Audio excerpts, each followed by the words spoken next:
BA प्रथम वर्ष की छात्राओं हेतु आज हम विद्यापति पदावली के बारे में चर्चा करेंगे। इससे पहले हमने विद्यापति के 2 पदों का भावार्थ, सारांश या व्याख्या या टीका पहले कर चुके हैं। आज तीसरा पद है विद्यापति का, जो कि बीए प्रथम वर्ष के हिंदी साहित्य के प्रथम पेपर में संकलित है। जो चुनिंदा पद है उनमें से 2 पद हम पढ़ चुके हैं। अब तीसरा पद है विद्यापति की पदावली से रूप वर्णन। तीसरा पद, जिसमें विद्यापति या प्रस्तुत अवतरण में या पद्यावतरण में विद्यापति द्वारा रचित राधा की वंदना शीर्षक से उद्धृत है। यहाँ कवि विद्यापति ने राधा जी के अपूर्व रूप की या अद्वितीय रूप की वंदना की है। उसकी जो सुषमा है, सौंदर्य है, असीमित सौंदर्य है, उसका इसमें वर्णन किया गया है। देख देख राधा रूप अपारा, अपरूप के बिहि आन मिला, ओल खिति तल लावन इसार, अंगई अंग अनंग मूर्छायत हेरई पड़े अथीर, मनमत कोट मधन करु जे जन से हेरी मही मध गीर, कत कत लक्ष्मी चरण तल न्यो छे रंगनि हेरी विभोर, करु अभिलाख मनई पद पंकज अहो निशिकोर अघोर। कवि वंदना करते हुए कहता है कि राधा के अपूर्व रूप को तो देखिए, पता नहीं ब्रह्मा ने किस प्रकार से इस पृथ्वी पर इस प्रकार के सौंदर्य की या सौंदर्य का के सार की सृष्टि की है। राधा जी के अंग प्रत्यंग की शोभा देखकर कामदेव का मन भी अस्थिर हो उठता है। कामदेव भी चकित हो जाते हैं। वे चंचल चित्त जान पड़ता है। जो पुरुष श्री कृष्ण करोड़ों कामदेवों के सौंदर्य को भी मात देने वाले हैं, वहीं श्री कृष्ण राधा जी के अनुपम सौंदर्य का अवलोकन कर पछाड़ खाने लगते हैं। देख करके वो भी घायल हो जाते हैं। उसे देखकर न जाने कितनी ही लक्ष्मी चरणों पर बलिहार हो जाती है, न जाने कितनी सुंदरियां मूर्छित हो जाती है। मन में ये इच्छा उत्पन्न हो जाती है कि वे चरण कमलों को अपनी गोद में रखकर रात दिन उनकी रक्षा किया करे। कहने का तात्पर्य, राधा का जो रूप है वो बेहद सुंदर है, सौंदर्य से सराबोर है। विशेष यहाँ कवि ने राधा जी के सौंदर्य का अतिशयोक्तिपूर्ण वर्णन किया है और इसमें 2 अलंकारों का चित्रण किया गया है, उत्प्रेक्षा और वृत्यानुप्रास। भाषा शैली सहज और सरल है। चौथा पद, सुधा मुख को बिहि निर्मल बाला, अपरूप रूप मनोभाव,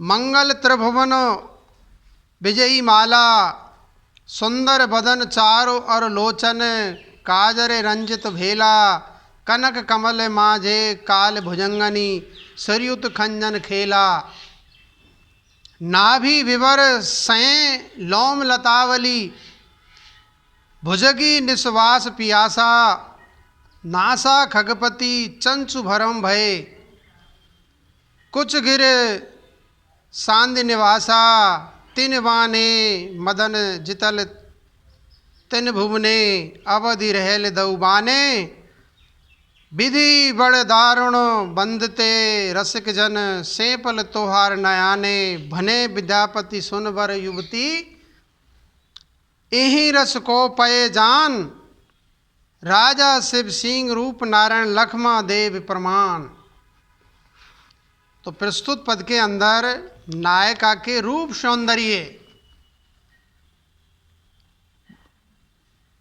सौंदर्य वर्णन से संबंधित है। नायिका की दूती अथवा सखी नायिका के समक्ष उसके रूप सौंदर्य की प्रशंसा करती है।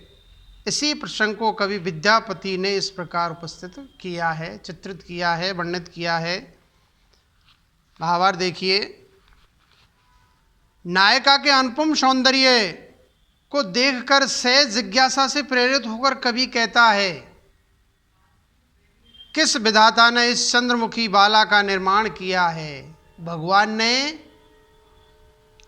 फुर्सत में क्या है, राधा जी का जब सृजन किया है तो फुर्सत से बनाया है। तात्पर्य यह है कि इस सुंदरी के रूप सौंदर्य के निर्माण में विधाता ने अपने अनुपम रचना नैपुण्य का प्रयोग किया है। उसका अपूर्व रूप अर्थात अद्वितीय सौंदर्य कामदेव के कल्याणपरक स्वरूप के समान त्रिलोक को विजित करने वाली जयमाला के समान है। भाव यह है कि वह नायिका अपनी अलौकिक शोभाशीलता के कारण जयमाला की भांति आगे जग मोहनी है। उसका मुख सुंदर है, उसके मुख का सौंदर्य अवर्णनीय है और कज्जल सज्जित उसके नेत्र अत्यंत मनोरम हैं। हिरणी जैसे क्या है, सुंदर उसके नेत्र। उसकी यह रूप भंगमा ऐसी प्रतीत होती है मानो कर्ण कमल यौवनोदीप्त रक्तमा अपूर्ण मुख के मध्य काली सर्पणी कज्जल की बंकिम परिधि खंजन अर्थात नेत्र की चपल पुतलियों के साथ क्रीड़ा कर रही है। नायिका की सुगंधित निश्वास का पान करने के उद्देश्य से रोमावली रूपी भुजंगनी नाभि की बावी से ऊपर की ओर बढ़ती है, परंतु वह उसकी नुकीली नासिका में गरुड़ की चोंच के भ्रम से भयभीत होकर कुछ रूपी पर्वतों के मिलन बिंदु में निवास करती है। तात्पर्य यह है कि नायिका का वक्ष प्रदेश, वक्षस्थल रोमावली से विहीन मृषणता के सौंदर्य से मंडित है। इस रूपक की नगरी में उत्प्रेक्षा की भूमि पर कल्पना का उत्कृष्ट विकास हुआ है। कामदेव 5 बाणों से संसार को वशीभूत करता है, जिनमें से उसके 3 बाणों को 3 भुवनों स्वर्गलोक, मृत्युलोक और पाताल लोक को वशीभूत करने के उद्देश्य से छोड़ दिया है। अब उसके पास 2 बाण अवशिष्ट रह गए हैं, शेष रह गए हैं। अत्यंत क्रूर विधाता ने वे दोनों बाण रसिक व्यक्तियों को आहत व्याहत करने के लिए नेत्रों को सौंप दिए हैं। तात्पर्य है कि अपूर्व रूपवती नायिका के कटाक्षों से रसिक जन काम आहत हो जाते हैं। विद्यापति कहते हैं कि हे श्रेष्ठ सुंदरी, सुनो इस आनंद को कोई बिरला ही जान पाता है। रूप नारायण राजा लक्ष्मा देई के पति हैं, अर्थात वे इस रस को जानते हैं। तो भाषा सौंदर्य, इसका कला पक्ष देखिए। सुधामुखी माला में अतिशयोक्ति अलंकार है। त्रिभुवन विजयी माला में रूपक की व्यंजना है। कनक कमल खेला में रूपक शोक्ति अलंकार है। नाभि निवास पियासा में रूपक उत्प्रेक्षा भ्रांतिमान तथा काव्यलिंगी अलंकारों का संयुक्त सौंदर्य दर्शित होता है। मनोभव मंगल, कनक कमल, खंजन खेला, लोम लतावली, भरम भये विधिबड़ में छेकानुप्रास अलंकार है।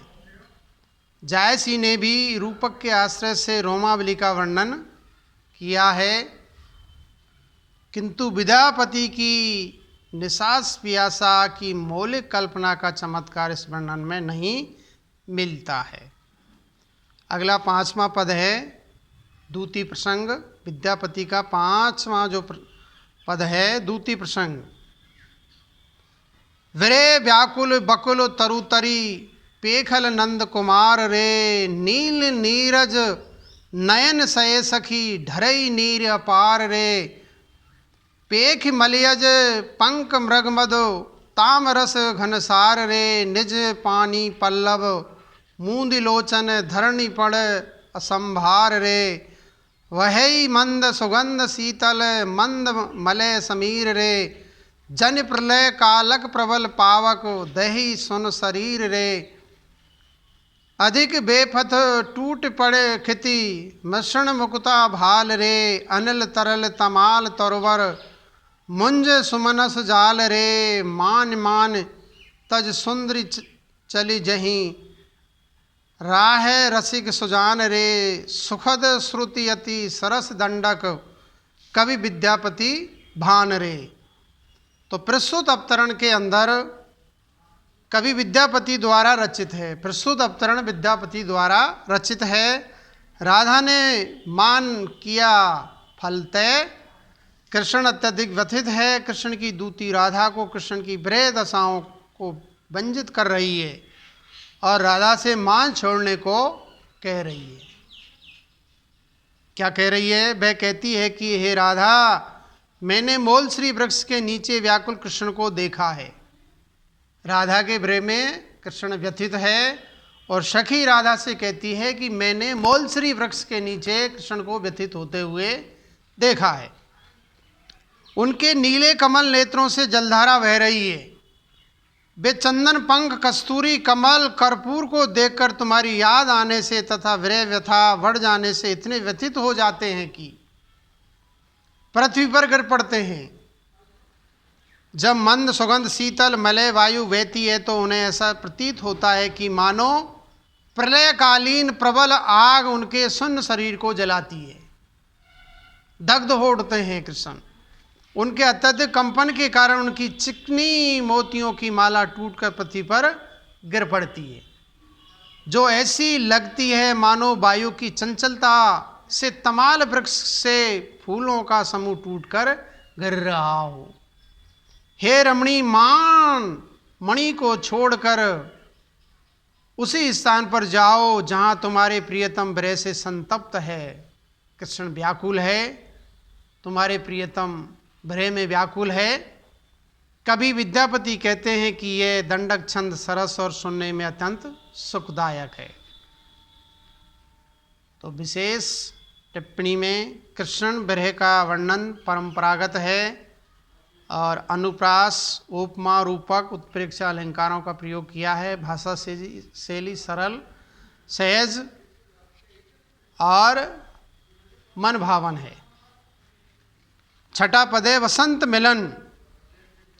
कुंज भवन से चली भेली है, रोकल गिरधारी एक कई नगर बसु माधव है, जनु कर बटमारी छाड़ कन्हैया मोर आचर है, फाटत नवसारी अप जस होत जगत भरी है, जनु करई उघारी संगक सखी अगुआई रे, हम एक सर नारी दामने आए तुलाइल है, एक रात अंधारी भनई विद्यापति गाओल है, सुन गुण मती नारी हरिक संगे किछु डर नाही है, तुम परम गमारी।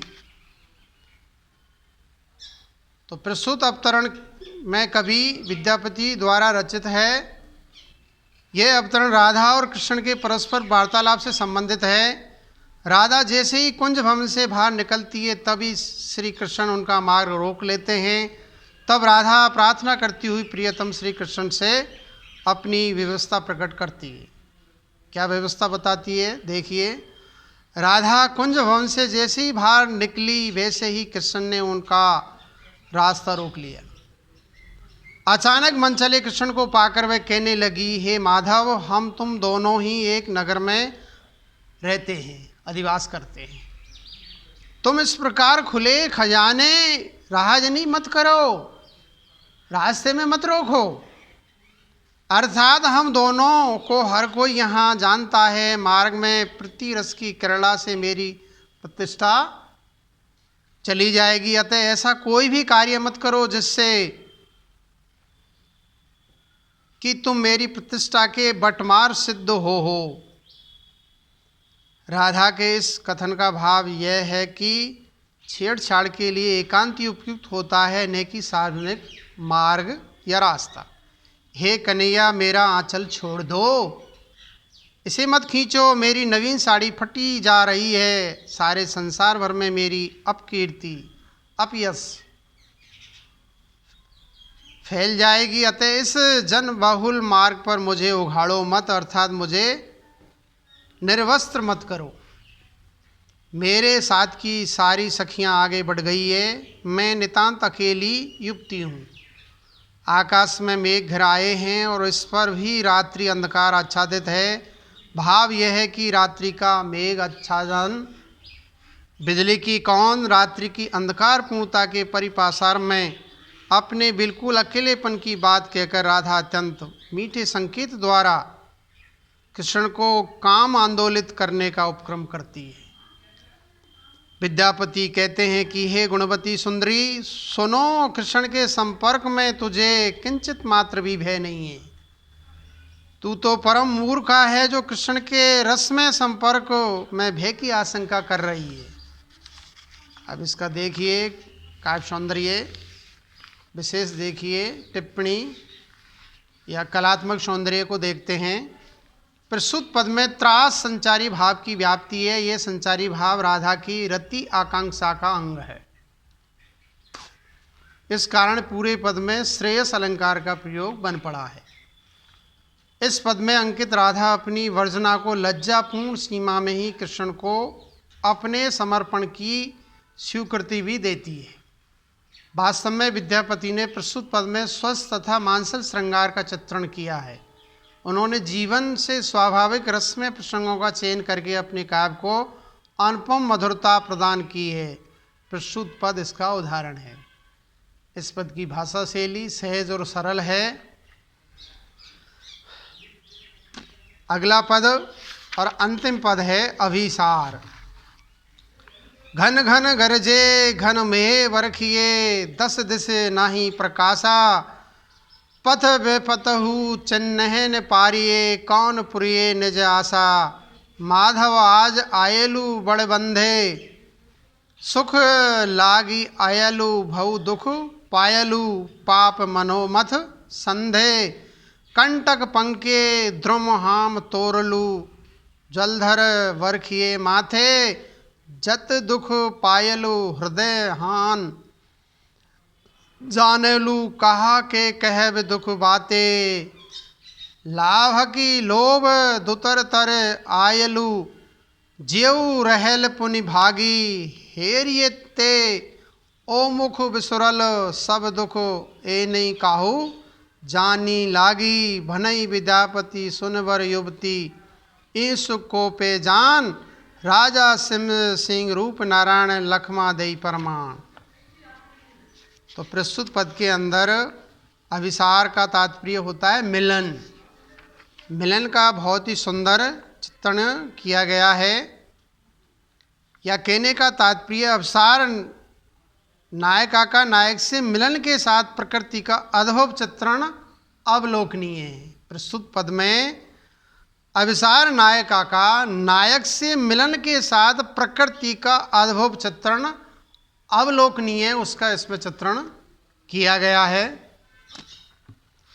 घन घन गरजे, बादल चारों ओर से गरज रहे हैं। घन में वर्खिए दस दिश नाई प्रकाशा, बादलों से बरसात हो रही है और चारों दिशाएं यानी दसों दिशाओं में अंधकार छा गया है, प्रकाश का कहीं नामो निशान नहीं है।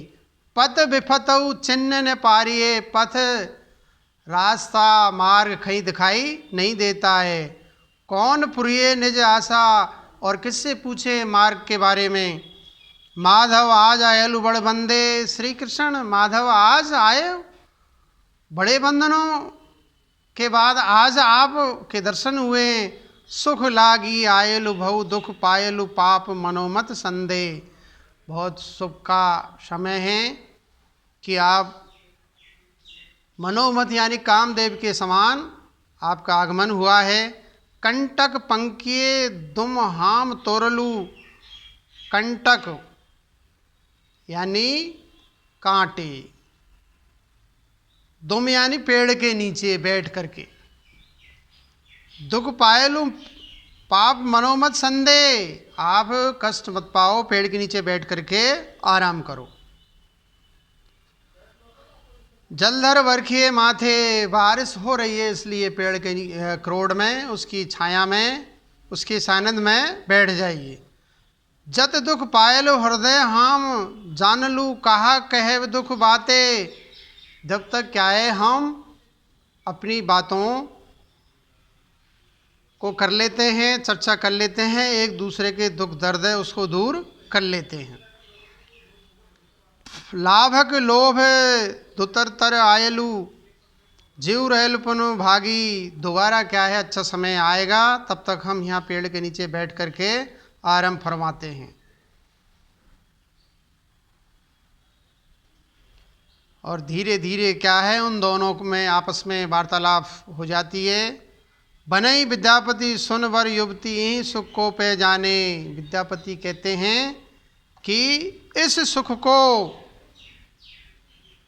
प्राप्त करने के लिए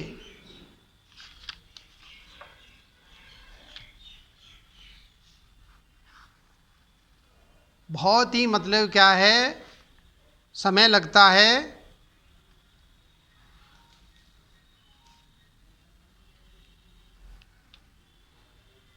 कि हे सुंदरी सुनो, कृष्ण के संपर्क में तुझे किंचित मात्र भी भय नहीं होना चाहिए। आपको क्या है श्री कृष्ण से मिलते रहना चाहिए। तो प्रस्तुत पद के अंदर इसकी भाषा शैली सहज और सरल है और उपमा रूपक अनुप्रास आदि अलंकारों का सौंदर्य बन पड़ा है। आज हमने विद्यापति के प्रमुख पदों को पढ़ लिया है। अगले वीडियो में हम कबीरदास जी के बारे में चर्चा करेंगे। आज इतना ही, धन्यवाद।